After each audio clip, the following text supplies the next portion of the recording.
What's going on, guys? Welcome back to the channel. We're back on the Chevelle, but before we get into that, I noticed a lot of you guys are watching the videos, but you're not hitting that subscribe button. So do me a favor, hit the subscribe button, hit the notification bell so you can keep up to date on our Chevelle build, as well as all of our cool projects that we have going on in the shop. And also, if you do me a favor, hit the link in the description below, get yourself some cool S2S swag, head over to salvage.com, support the content. So today we are doing flush mount glass. We have some glass that came in a big old box.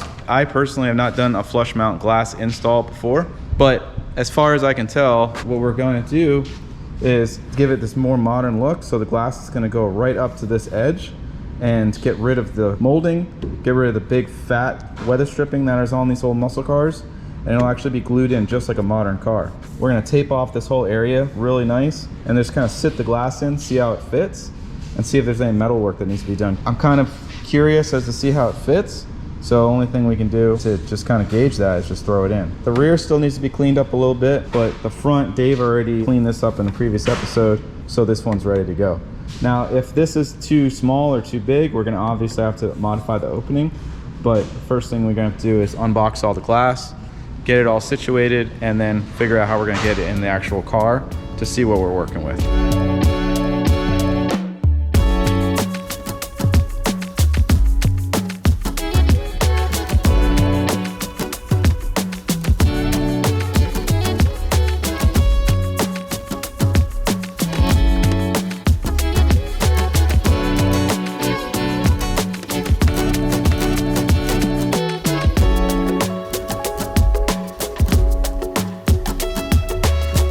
And we got a little bit of a wah-wah. Looks cool, but the top half of the glass right here is like an 1/8 inch or to a 1/4 inch too big for the opening. So we're probably gonna have to modify the opening of the actual Chevelle to get this bad boy to fit. Like you got a lot of work to do, bud.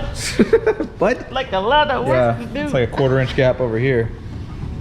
I tell you what though, it is gonna look sick when it's done. I'm gonna head over to my buddy's shop, Jeremy Miranda of Miranda Built. He's got like 4 or 5 cars that are in the process of getting flush mount glass. We're gonna hit the road now and see what's going on over there.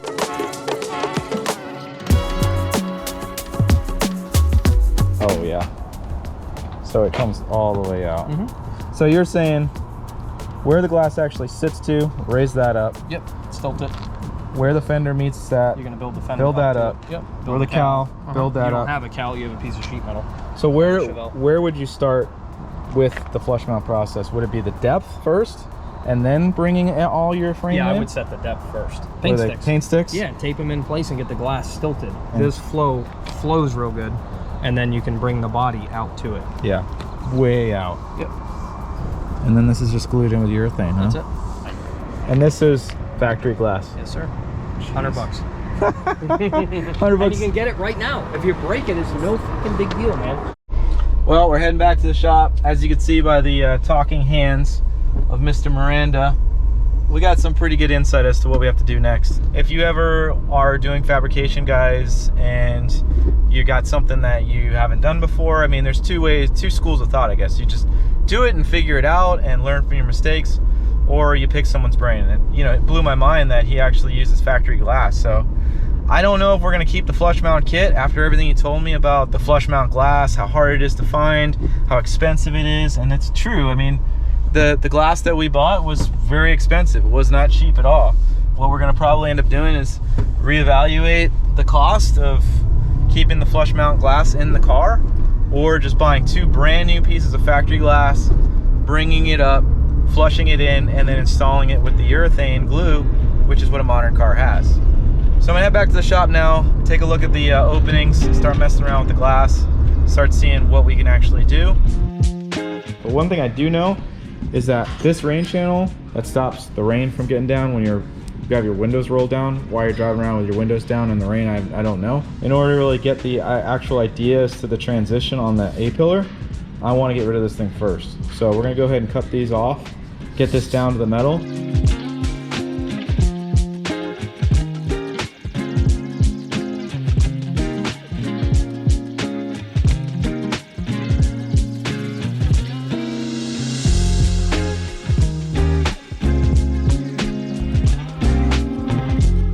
finding a lot of Bondo in this corner. So I'm gonna actually DA the paint back to see exactly how much Bondo I have. There's the original lead when they actually seamed the roof to the A-pillar over the weld. Their seam sealer under here is the bane of my existence. As you can see, I got like a giant blister because I stinking like flicked off and just sat there and burned on my hand. So that was awesome. So I've been trying to grind all this seam sealer out of this seam underneath here, and it's just a nightmare. I don't know what this stuff is made out of, but it just will not come off the metal. If the metal's got seam sealer at all inside of there, it's just gonna be a nightmare to weld, and it's gonna be really, really difficult.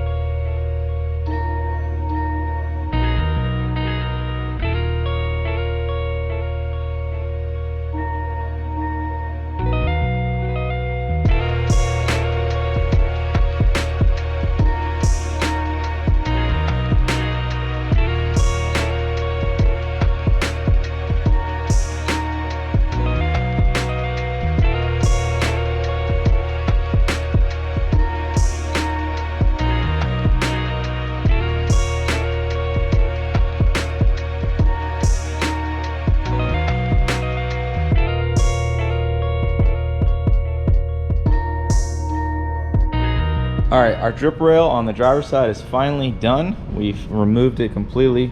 And this big hole right here is pretty normal, it's factory. So this was originally filled with lead.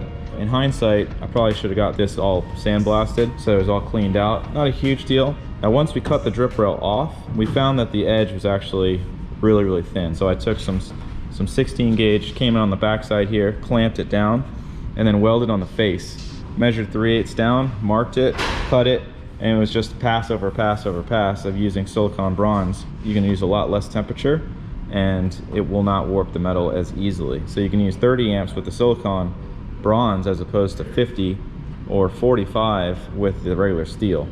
So I like using silicon bronze for stuff like this, which is all just kind of decorative. It's not really structural because the roof skin still is welded on the inside structure and all that jazz. Then we went back here. This is more lead from the factory.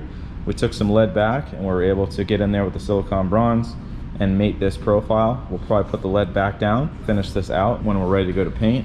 And then back here, we just took the inner structure, used the silicon bronze, and then welded it right to the outer skin. So this all smooths it out, gives it a nice modern look, and it's gonna look really, really nice with this flush mount glass. Now that we've done all that, we're gonna go over to the passenger side. We're gonna repeat the whole process, and then we're gonna jump on this windshield.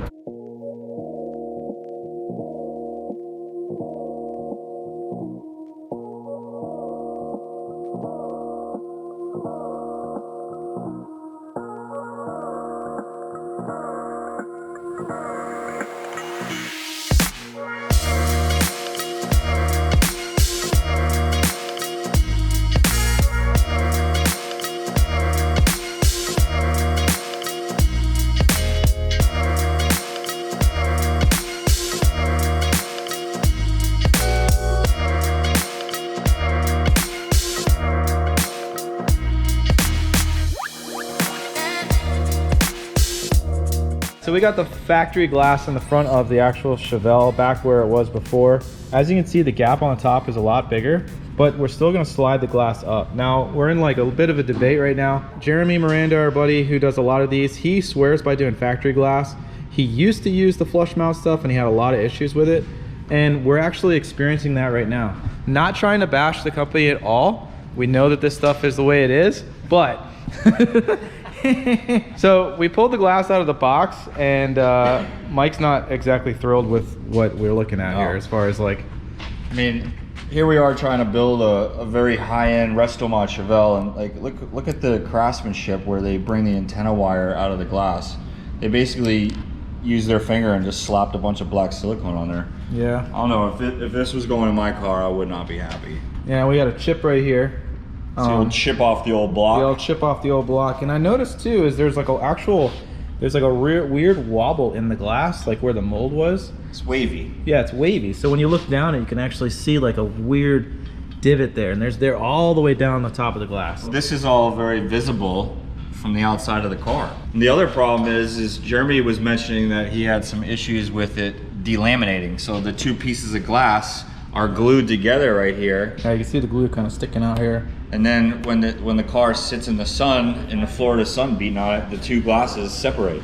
Yeah, and I could start to see there's some air bubbles in between the glass right here, and we haven't even stuck it outside yet. And just so you guys know, this glass is not cheap.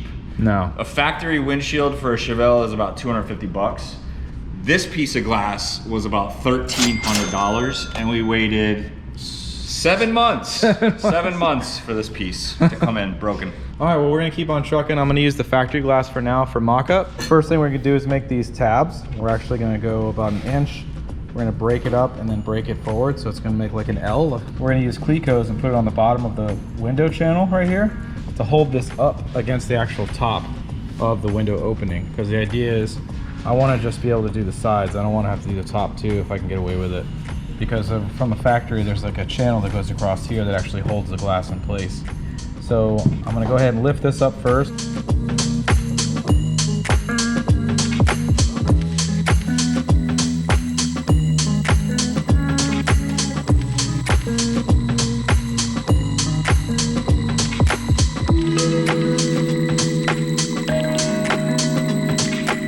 We got our paint sticks in the corners here. We got everything set as far as the depth goes.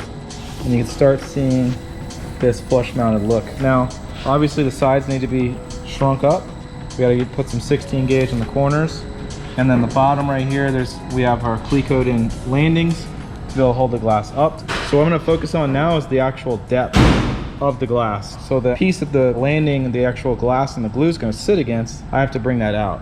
So I've marked right now where the glass sits. So I'm gonna go about 1/8 inch below that line so that there's room for the actual glue when you go to glue this thing in. So we're gonna go ahead and build up these channels, and then we can start shrinking in the actual outside edges to give this that 1/8 inch gap we want all the way across. And then they're gonna go ahead and fill that all in with glue. Obviously this is all done after it's painted, guys, but we're gonna do all the metal work now to get it ready.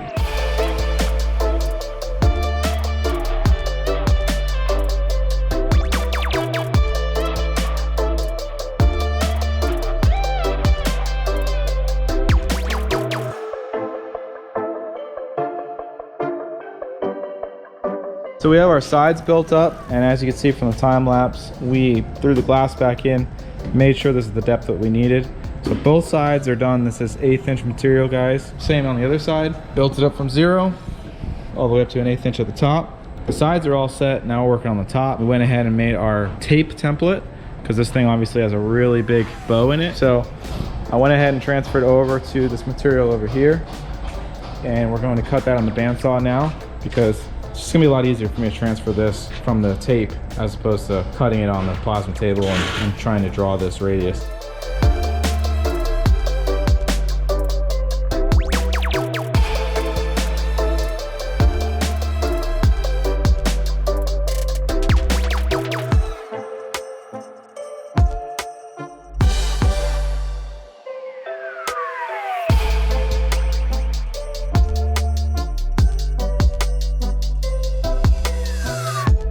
We got our glass back in for the 3rd or 4th or 5th, or I can't remember time. And what we're going to do now is we're gonna start building up our sides. I measured 1/2 inch on both sides. We also shim the glass up so it's touching at the top here, and we have the 1/8 inch gap. So for right now, I'm gonna start sheet metaling this all in, and then we'll get this all fixed up, and then we're gonna put the radius back in. And what we're gonna look for is an 1/8 inch all the way around, so our seam, when they go to glue it, it's all nice and even.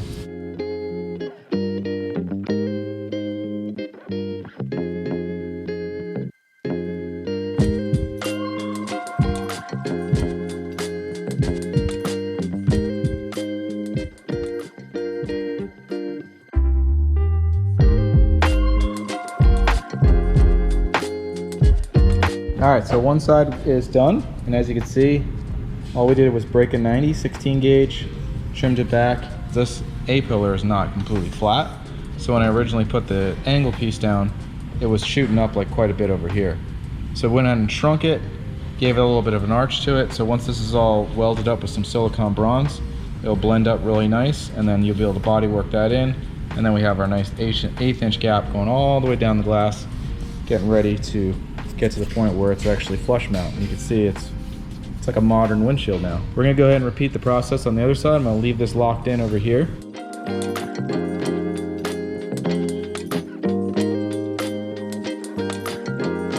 All right, so we have the windshield roughed in. Both sides have been shrunk up. I'm not gonna go through the effort of welding all this and blending it yet until the new glass comes. We're getting a fresh factory glass, so the dimensions should be identical, but I just wanna double check and make sure everything's perfect before I go welding this and blending it. Because if the new glass is a hair bigger or hair smaller, I have to adjust accordingly. I just wanna make sure whatever glass ends up in the car is gonna fit the best it possibly can. So what we're gonna do while that glass is on its way, it should be here any minute now, I'm gonna start working on this cowl closeout. So Dave went ahead and roughed in some sheet metal for me. I wanna try to get this one done first, and then I'll focus on the ends, because there's a bend here, and there looks like there's a bend here. So it's gonna have to have some shape to it.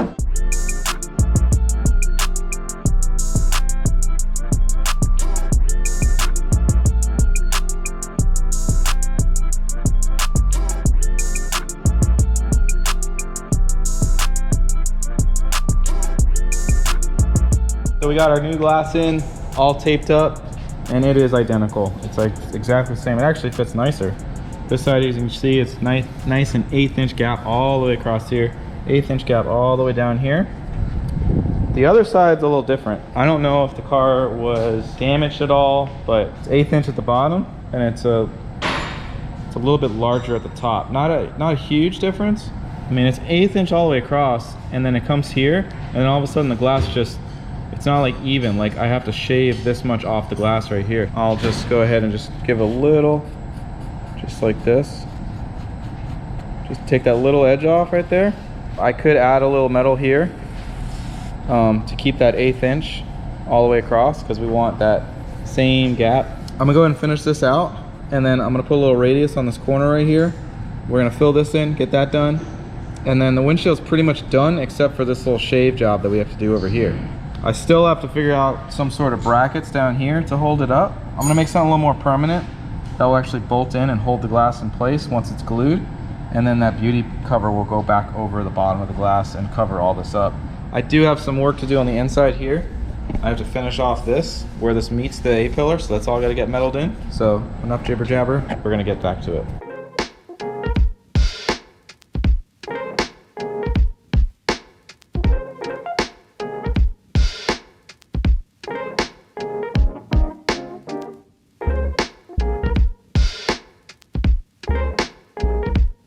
So the driver's side is done. As you can see, everything's been nice and silicone bronzed in. Just put some gibs on it, and it's looking pretty good. I could spend the next 3 days getting this thing all perfect, but honestly guys, you know, it's flat, it's level, everything's good. I'm pretty happy so far with how this is looking. We're gonna go over to the passenger side now, repeat the process, get our glass back in, see how our final fitment's looking.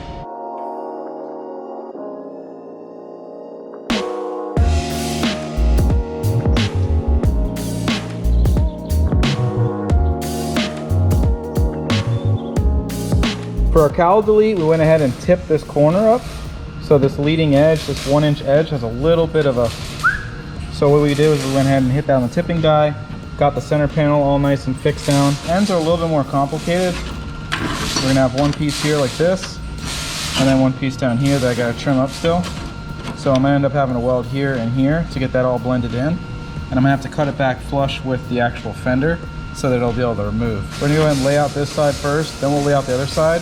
Go ahead and weld it all up, do some hammer and dollying, and then we'll start laying out our grills. Now the grill work is going to be a little complicated because we might have to cut this in half in order to fit it inside the bead roller, but we'll cross that bridge when we get to it.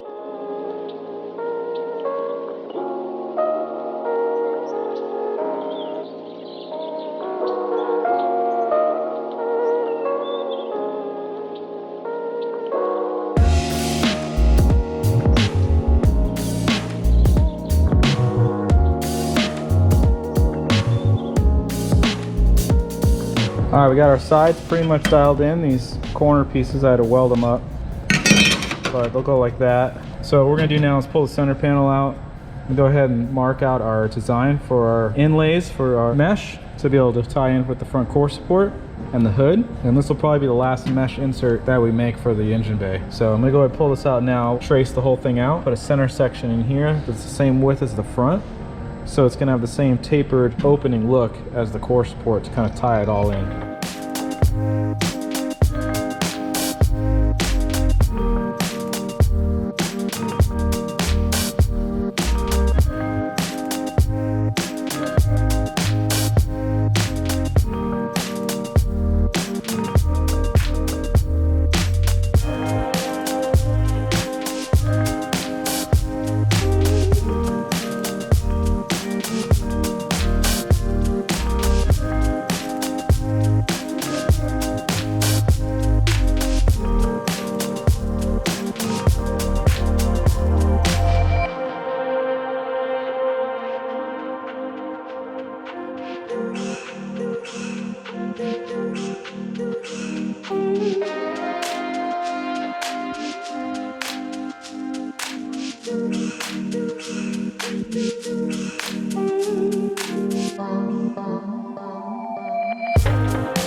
finally got our cowl done. I'm really happy with how it came out. We got our mesh grill in there, did our bead rolling, used a tipping die, shrinker stretcher, and we used the planching hammer. Used all the tools to our disposal to get this thing done because there's a lot of crazy shapes on these outsides. I think I'm gonna put some bracing in here or put a spine in the center maybe later. But right now I'm just gonna leave it like that and see how it looks. But everything's really tying together nicely with the mesh all in all of the little areas. And also our flush mount glass worked out great. We got our fresh piece of glass here, brand new. We got a nice 1/8 inch gap all the way around. I still have to get some sandpaper though, guys, so that we can trim this driver's side, because this driver's side has this kick up still. And I think this is kind of an inconsistency in the glass, not necessarily the opening of the actual car. So we'll go ahead and shave that down. Next episode, we're going to be going on to the rear glass, and we're also going to be Frenching in the bumpers. But thanks for watching, guys. Once again, head over to salvage.com, get yourself some new gear, support the content. We appreciate you guys. Also, remember to subscribe and hit the notification bell, and we'll see you on the next episode.